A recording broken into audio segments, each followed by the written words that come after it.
আসসালামু আলাইকুম বন্ধুরা, আজকে আমি তোমাদের সঙ্গে শেয়ার করব 1 বছরের ঊর্ধ্বে যেসব বেবিদের ক্ষেত্রে দাঁত উঠেছে সেই সব বেবিদের সকালের নাস্তা অথবা সকালের মধ্য সকাল বা বিকালের হালকা নাস্তা হিসাবে যে খাবারটি দিতে পারি সেই খাবারটা তোমাদের সঙ্গে শেয়ার করছি। তো খাবারটি বানানোর জন্য প্রথমে আমি এখানে দিয়ে দিচ্ছি ঘি, আর ঘিটা গরম করে নিয়ে এর মধ্যে দিয়ে দেব গ্রেট করে রাখা গাজর। আমি এখানে মাঝারি সাইজের একটা গাজর গ্রেট করে নিয়েছি। তোমরা চাইলে এখানে গাজরের সঙ্গে সুজি দিয়েও কিন্তু খাবারটি বানাতে, গাজরের হালুয়া আর কি যেটা বলে, আমি সেটাই আজকে তৈরি করেছি। তো এখানে আমি গাজরটা যখন ভেজে নিচ্ছি তখন যদি তোমরা সুজি অ্যাড করতে চাও এখানে সুজি দিয়ে সুজিটা একটু ভেজে নেবে, তারপরে বাকি প্রসেসটা আমি যেরকমভাবে করছি সেরকম সেমভাবেই করতে পারো। তো গাজরটাকে আমি হালকা একটু ভেজে নেব, গাজরের যে একটা কাঁচা গন্ধ আছে সেটাকে দূর করে নেব। আর যেখানে আমি ঘি দিয়েছি ঘিয়ের যেন ভালো একটা ফ্লেভার গাজরের মধ্যে অ্যাড হয়, সেই কারণে গাজর দিয়ে ভালো করে ঘিটার সঙ্গে ভেজে নিলাম। আর এখন দিয়ে দিচ্ছি 1 কাপের থেকেও একটু বেশি পরিমাণে দুধটা আমি আগের থেকে জাল করে ঠান্ডা করে নিয়েছি। আর গাজরটা সেদ্ধ হওয়ার জন্য পরিমাণ মতো দুধ দিয়েছি।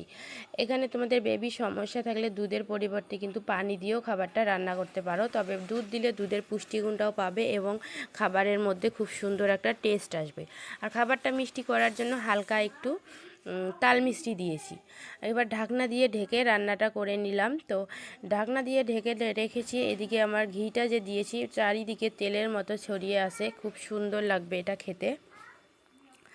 গাজর খেলে শরীরের রোগ প্রতিরোধ ক্ষমতা বাড়ে। গাজরের শরীরের যে ক্ষতিকারক জীবাণু আছে সেই জীবাণুগুলোর বিরুদ্ধে কাজ করে।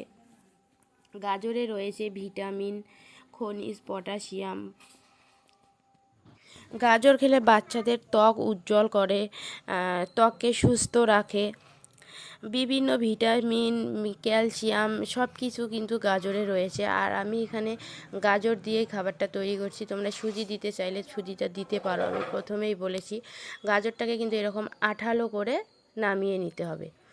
এরপরে আমি কড়াইটা ধুয়ে নিয়েছি, এখানে পর্যাপ্ত পরিমাণে তেল দিয়ে দিচ্ছি।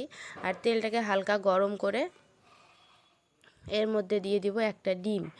ডিমটাকে আমি আগে থেকেই যেরকমভাবে অমলেট করে সেরকমভাবে ফেটিয়ে নিয়েছি, সামান্য একটু লবণ দিয়ে দিয়েছি।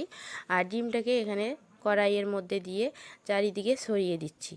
এর মধ্যে দিয়ে দিব একটা রুটিটা আমি যেরকম নর্মালি বাড়িতে তৈরি করে সেরকম নর্মালি তৈরি করে নিয়েছি। আর রুটির আকারে কিন্তু ডিমটাকে গোল করে চারিদিকে ছড়িয়ে দিয়েছি। রুটিটা দেওয়ার এটাই কারণ, রুটি খেলে কিন্তু বাচ্চার অনেকক্ষণ পর্যন্ত পেট ভরা থাকবে, এইদিকে ডিমের পুষ্টিগুণটাও পেয়ে যাবে। ওইদিকে এই যে রুটিটা দিয়ে দিলাম। আর রুটিটা দিয়ে কিন্তু ভালো করে চেপে চেপে ডিমের সঙ্গে অ্যাডজাস্ট করে দিতে হবে। দুই দিকে ভালো করে ভেজে নিতে হবে।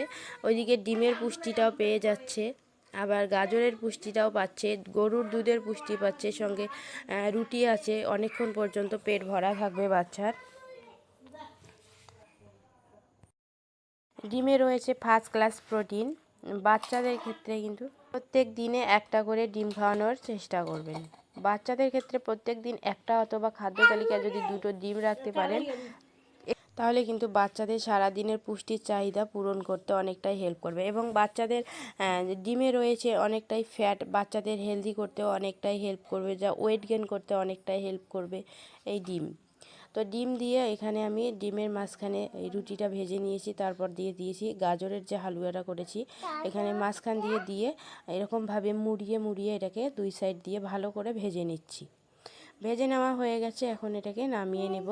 নিয়ে মাঝখান দিয়ে কেটে তোমাদেরকে দেখিয়ে দিচ্ছি। ওই উপরে থাকবে ডিম, মাঝখানে থাকবে রুটি, আবার ভিতরে থাকবে গাজরের হালুয়া। গাজরের হালুয়াটা মিষ্টি করার জন্য একটু তাল মিষ্টি দিয়েছি। ভিতরে কিন্তু বাচ্চার মিষ্টি হওয়ার জন্য, মিষ্টি যখনই গাজরের হালুয়াটা খেতে যাবে তখন মিষ্টি লাগবে। উপরে ডিম আছে, ডিমটাও কিন্তু খেতে ভালো লাগবে, আর সঙ্গে কিন্তু রুটি আছে, অনেকক্ষণ পর্যন্ত পেট ভরা থাকবে।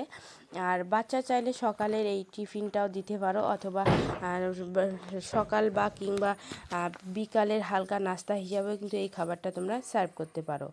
তো বন্ধুরা, যারা শেষ পর্যন্ত ভিডিওটি দেখলেন তাদেরকে অসংখ্য ধন্যবাদ জানিয়ে ভিডিওটি শেষ করছি। যারা চ্যানেলটি সাবস্ক্রাইব করেননি প্লিজ সাবস্ক্রাইব করে আমার পাশে থাকবেন।